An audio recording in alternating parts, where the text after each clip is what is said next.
Listo. Bienvenidos a todos. En esta noche vamos a hablar de metabolismo y flujo sanguíneo encefálico. Como lo estábamos compartiendo, de pronto personas no escucharon, vamos a hacer un poco interactiva esta charla. Disponemos de esta aplicación que nos permite realizar unas encuestas y preguntas, todos pueden contestar y luego miramos los resultados. Eso es para que estén activos y no tiendan a dormirse. Entonces le damos inicio a la charla. Esta charla está basada en los primeros capítulos del libro de revascularización cerebral de Abdul Rauf. Bueno, ha existido un interés histórico en el entendimiento de la perfusión encefálica que va desde siglos antes de Cristo hasta la actualidad. Ahora mismo tenemos 18 métodos modernos de medición de la perfusión cerebral y con esto ha llevado a un crecimiento en el entendimiento de lo que es la perfusión y su aplicación clínica. Entonces toca comenzar hablando del encéfalo. El encéfalo corresponde al 2% del peso corporal total. Es un órgano que recibe 15 a 20% del gasto cardíaco y consume hasta el 20% del requerimiento total de oxígeno corporal en condiciones de reposo. Ese oxígeno lo destina principalmente para dos cosas. Uno es el metabolismo basal, que ocupa el 40% de ese oxígeno, y del metabolismo funcional es el 60%. El metabolismo basal tiene que ver todo con el mantenimiento de la homeostasis, con la producción de neurotransmisores, etcétera, y el metabolismo funcional con las sinapsis y toda la energía que se gasta allí en ellas. Los sustratos energéticos, el primario es la glucosa, dado que el cerebro no tiene un adecuado almacenamiento de sustratos energéticos, es dependiente de la llegada constante a través de la sangre de estos substratos y por ende es altamente vulnerable a la interrupción de la entrega del oxígeno y de estos sustratos. El flujo sanguíneo cerebral total es de 46 a 60 mililitros por 100 gramos de tejido minuto, que para un cerebro promedio de 1500, 1600 gramos vendría correspondiendo a 750 a 1000 mililitros minuto. La tasa de metabolismo cerebral de oxígeno varía de 3 a 3.3 mililitros de oxígeno por 100 gramos de tejido minuto y la tasa de metabolismo cerebral de glucosa, es decir, cuánta glucosa consume el cerebro, más o menos es de 25 micromoles por 100 gramos de tejido minuto. Bajo las condiciones fisiológicas normales, el flujo sanguíneo cerebral se relaciona estrechamente con la tasa de metabolismo de reposo del tejido. De manera que lo que es la tasa de metabolismo de oxígeno y la tasa de metabolismo de glucosa son más altas en la sustancia gris que en la sustancia blanca. Entonces el flujo sanguíneo cerebral se acomoda a estos requerimientos y por ende en la sustancia gris el flujo sanguíneo va a ser mucho más alto que en la sustancia blanca, siendo la sustancia gris de 80 mililitros por 100 gramos de tejido minuto y en la sustancia blanca de 20 mililitros por 100 gramos de tejido minuto. Pero a pesar de que las tasas metabólicas son diferentes en sustancia gris y sustancia blanca, la fracción de extracción de oxígeno y la fracción de extracción de glucosa tienden a permanecer constantes en el encéfalo, dado los mecanismos de regulación que existen. De manera que la tasa de extracción de oxígeno normalmente tiende a ser de 30 a 40% y la tasa de extracción de glucosa de un 10%.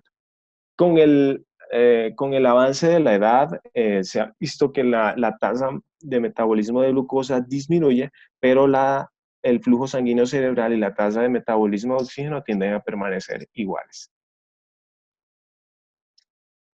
Si alguno tiene una pregunta, pues puede activar su micrófono y vamos como interactuando.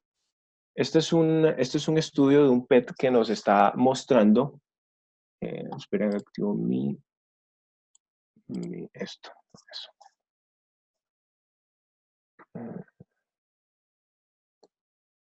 Eso.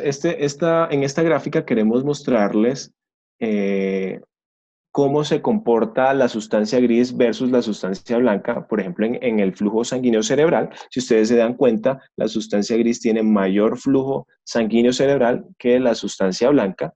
Lo mismo para la tasa metabólica de oxígeno y de glucosa, pero cuando miramos las gráficas de fracción de extracción de oxígeno y fracción de extracción de glucosa, son similares para la sustancia gris y la sustancia blanca.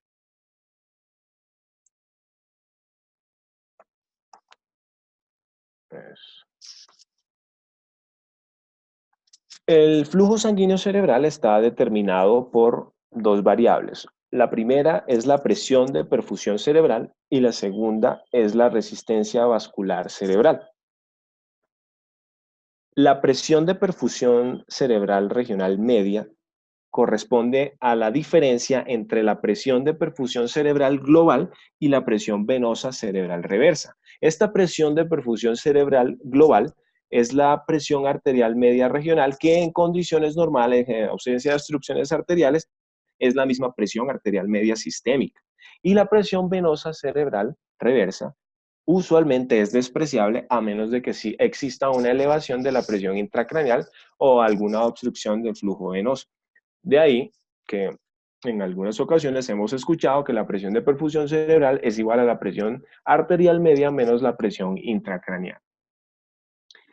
La otra variable que tenemos que tener en cuenta es la resistencia cerebrovascular regional, que es afectada por el radio de los vasos principalmente y por otros factores como la longitud del vaso y la viscosidad sanguínea. Habiendo hablado de esto, tenemos que hablar del concepto de autorregulación cerebral. La autorregulación cerebral es el conjunto de mecanismos compensatorios de la vasculatura cerebral para mantener estable el flujo sanguíneo cerebral. Es decir, que aunque varíe la presión de perfusión cerebral o la resistencia vascular, yo tenga siempre un flujo sanguíneo cerebral constante. Hay varios tipos digamos, de autorregulación. Si yo la miro por los receptores que están implicados, la puedo dividir como quimiorregulación o mecanorregulación, ahorita hablamos de ellos, y según el tiempo de respuesta, hay una autorregulación que es estática, que toma lugar en minutos, y hay una autorregulación dinámica que toma lugar en segundos, y todavía estos conceptos están estudiándose y pues esperamos que en los años siguientes podamos entender más de estas respuestas. Entonces, primero comenzamos hablando de lo que es la quimiorregulación, ¿sí? Que es la autorregulación que es mediada por receptores químicos. Entonces, por ejemplo, vamos a hablar de de ciertos estímulos que se producen y las respuestas que conllevan estos estímulos. Una reducción de la demanda metabólica que se presenta en condiciones de hipotermia o cuando pacientes están sometidos a medicaciones de barbituratos, eh, originan una respuesta de vasoconstricción de las arteriolas y disminución del flujo sanguíneo cerebral, con poco o no cambio de la fracción de extracción de oxígeno y de la fracción de extracción de glucosa. Al contrario, cuando ya no aumenta de la demanda metabólica, por ejemplo, cuando aumenta la actividad neuronal, ocurre una vasodilatación de las arteriolas y aumento del flujo sanguíneo cerebral, ¿sí? Con aumento también de la tasa metabólica de glucosa. Variaciones en la presión arterial de dióxido de carbono generan también cambios proporcionales del flujo sanguíneo cerebral, ¿sí? La retención de la respiración o el uso de acetazolamida, que produce un aumento agudo de la presión arterial de dióxido de carbono, produce una vasodilatación de las arteriolas y un aumento consecuente del flujo sanguíneo cerebral. Por el contrario, cuando disminuye este dióxido de carbono, ejemplo, hiperventilación, se produce una vasoconstricción de las arteriolas y disminución del flujo sanguíneo cerebral. Ahora, la concentración arterial de oxígeno se comporta de manera diferente en los cambios que genera. Veíamos que para la concentración de dióxido de carbono los cambios son proporcionales, pero para el contenido de oxígeno los cambios son de umbral. ¿Qué quiere decir esto? Que solo se van a manifestar si la presión arterial de oxígeno disminuye por debajo de 30-50 milímetros de mercurio, ¿sí? O cuando aumenta la concentración arterial de oxígeno. Y cada uno de ellos, la disminución de la concentración de oxígeno produce vasodilatación y el aumento de la concentración de oxígeno produce vasoconstricción. La glucosa tiene poco efecto en el flujo sanguíneo cerebral y usualmente no se considera como un mecanismo compensatorio los cambios que ocurren pues, con la glucosa porque son cambios muy demorados. Esta diapositiva es para mostrarles que existen muchos medicamentos también que pueden modificar esta autorregulación cerebral y sobre todo lo que son las drogas anestésicas que a las cuales se ven expuestas nuestros pacientes, pues son muy importantes también tener en cuenta el efecto que tienen en el flujo sanguíneo cerebral y en la tasa metabólica de oxígeno. Entonces habíamos hablado ya la primera parte de lo que es la quimiorregulación, pero tenemos que hablar también de lo que es la mecanorregulación, es decir, la autorregulación, todos esos mecanismos compensatorios que tienen que ver con estímulos mecánicos. Y aquí pues tenemos que hablar de los cambios en la presión de perfusión cerebral. Les puse nuevamente la ecuación de que el flujo sanguíneo cerebral se está determinado por la presión de perfusión cerebral y la resistencia vascular cerebral. Entonces, cuando hay una disminución de la presión de perfusión cerebral, lo que va a ocurrir es una disminución, va a ocurrir una disminución también de la resistencia vascular cerebral, o sea, una vasodilatación para tratar de mantener el flujo sanguíneo cerebral. Y viceversa, cuando ocurre aumento de la presión de perfusión cerebral, ocurre un aumento de la resistencia vascular para tratar de mantener estable ese flujo sanguíneo cerebral. Ahora bien, estos cambios de autorregulación tienen unos límites, eso no es totalmente al azar o ilimitado, no. Hay límites de presiones en los que esta autorregulación va a funcionar. Entonces, hay un límite inferior que es de 70 milímetros de mercurio y el límite superior que es de 150 milímetros de mercurio. Si la presión de perfusión cerebral baja menos de 70 milímetros de mercurio, los mecanismos de autorregulación no son suficientes para mantener el flujo sanguíneo cerebral. Y si está por encima de 150, tampoco son suficientes para mantenerlo estable. Hay condiciones subyacentes y preexistentes en el paciente que me pueden modificar estos límites de la autorregulación. Por ejemplo, los pacientes hipertensos mueven estos límites hacia niveles más altos. Entonces, un paciente hipertenso, si me tiene una presión de perfusión de 80 milímetros de mercurio, muy probablemente ya está por debajo del límite que normalmente la autorregulación podría cubrir y es un paciente que tiene riesgo de hacer una isquemia cerebral. La hipercapnia, la anemia o la hipoxemia atenúan también las respuestas de la autorregulación. La gráfica en pantalla muestra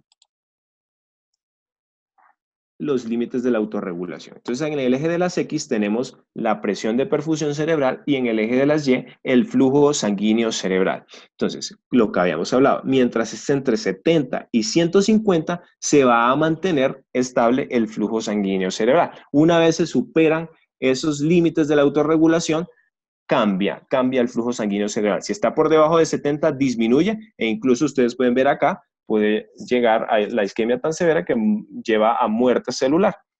O si pasa de 150, pues aumenta también el flujo sanguíneo cerebral.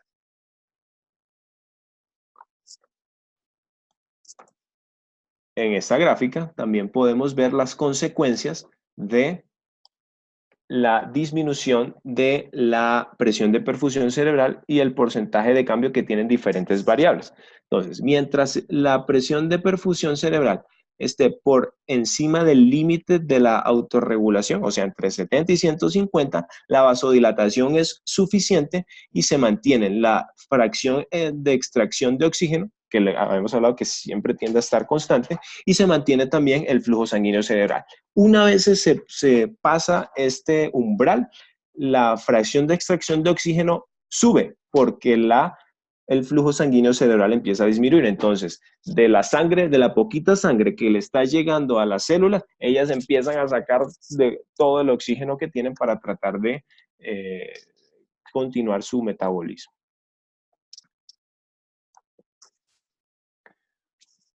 Tenemos que hablar también de lo que es el volumen sanguíneo cerebral para entender también esta parte de la autorregulación. El volumen sanguíneo cerebral es el volumen circulante de sangre en los vasos sanguíneos cerebrales y se distribuye en venas, arterias o capilares, siendo mayor el volumen que hay en las venas, que son de capacitancia, menos en las arterias y en los capilares.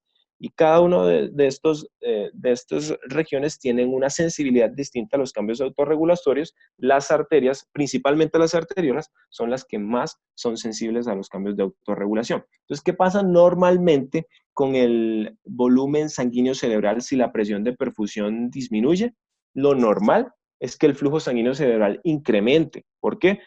Porque está ocurriendo una vasodilatación en los vasos sanguíneos y por ende el volumen aumenta en estos vasos.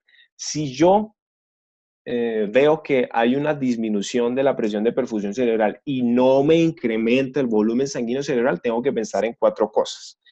O hay una capacidad vasodilatadora diferencial diferente de los hechos vasculares, o hay un colapso pasivo de vasos debido a bajas presiones intraluminales, o hay un vasoespasmo de los pequeños vasos, o hay un reinicio del tono vascular en respuesta a las demandas metabólicas reducidas. Entonces viene la pregunta, ¿cómo saber si la autorregulación cerebral está siendo suficiente? Y Miguel les muestra la encuesta. Listo. Entonces ahí la voy a enviar. Tienen 30 segundos para contestarla. Después de que completen los 30 segundos, compartimos los resultados.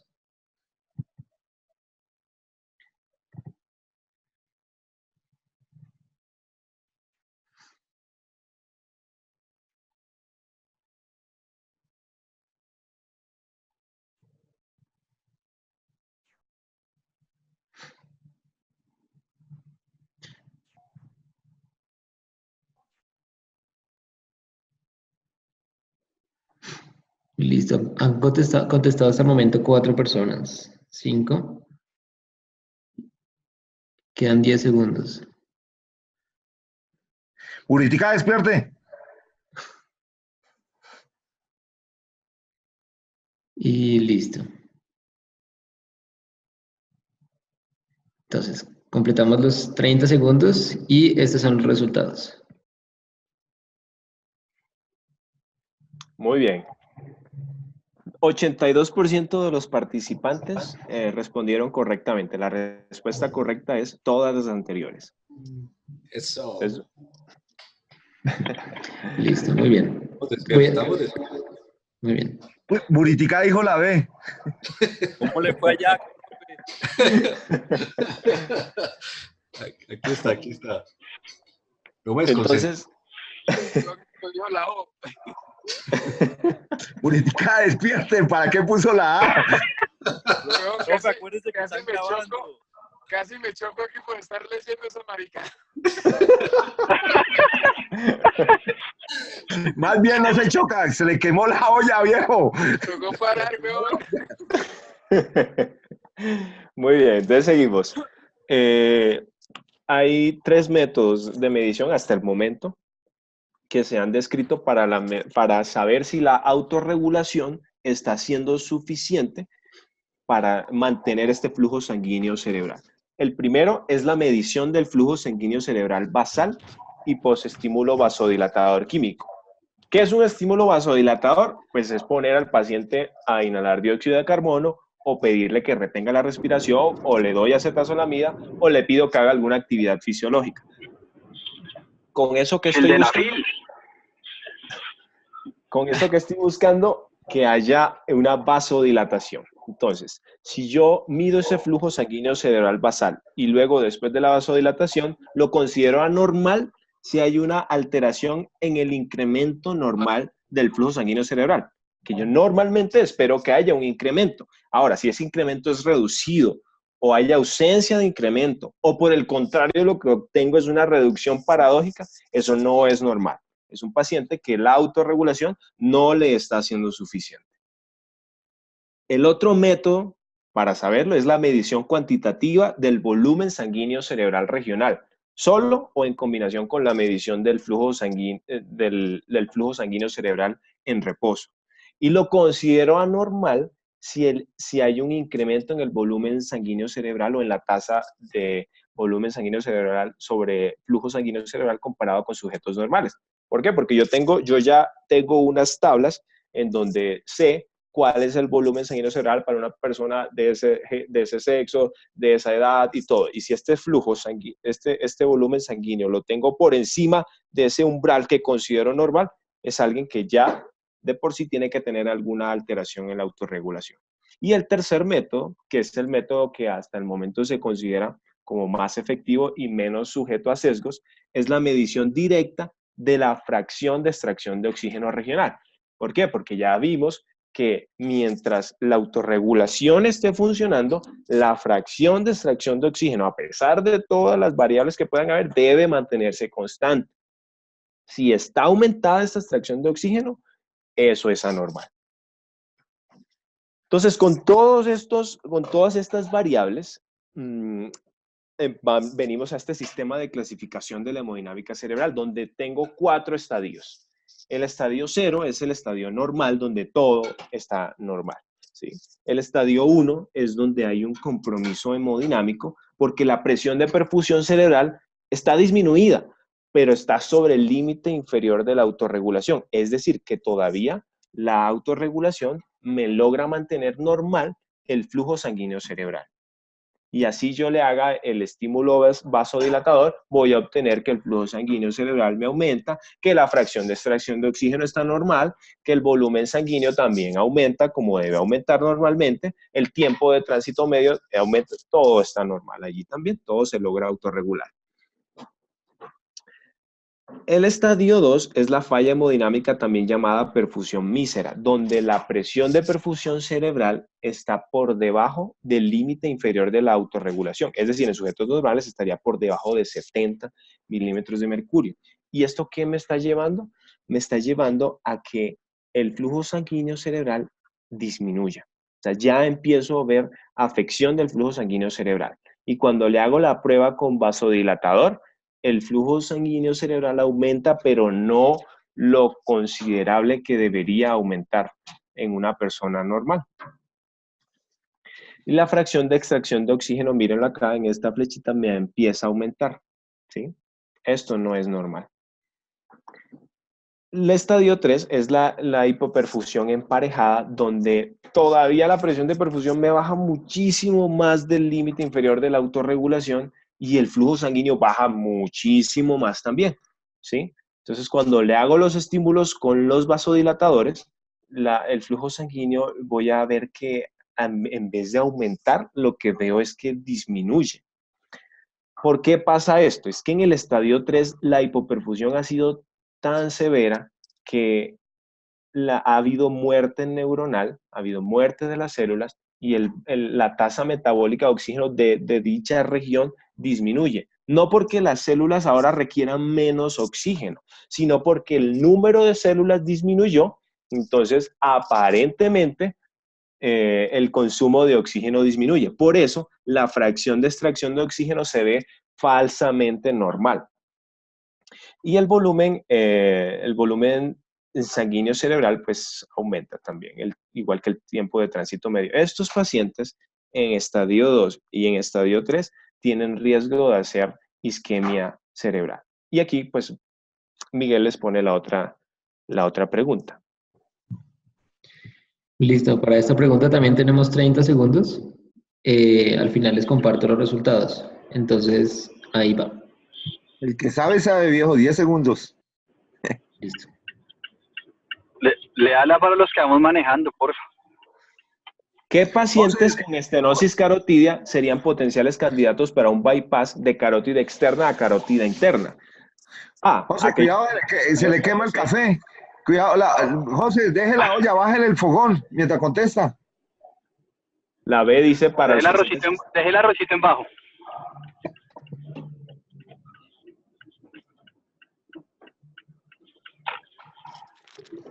Listo, tenemos 10 segundos.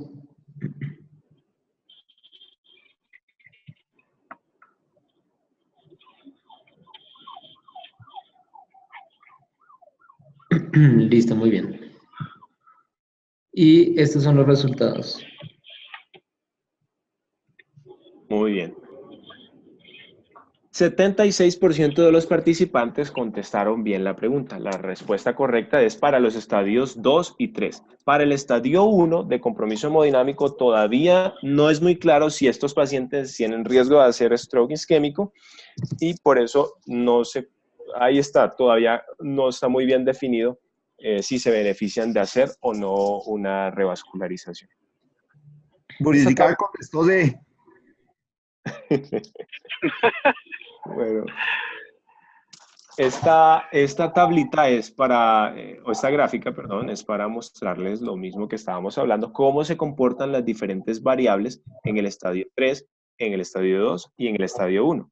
Para que vean que en la fracción de extracción de oxígeno en el estadio 3, o sea, en el peor estadio, tiende a volver como a la normalidad. Pero ojo, no es porque no esté pasando nada, sino porque el número de células que han muerto ha sido tanto que ya las poquitas que quedan, pues obviamente con el poquito oxígeno que les llega, pues no extraen más del que les llegó.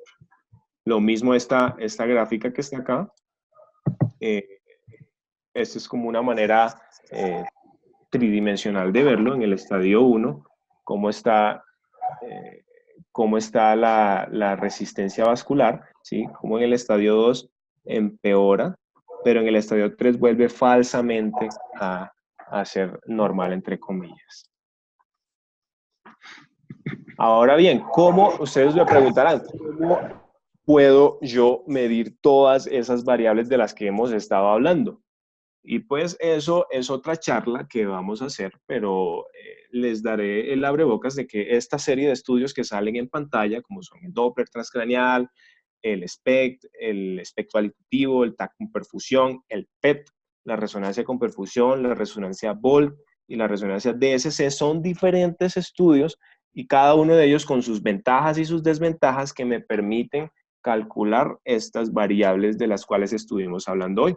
No vamos a hacer énfasis en esto porque para esta temática tendremos una charla específica. Y habiendo dicho eso, les doy muchas gracias por haberme escuchado.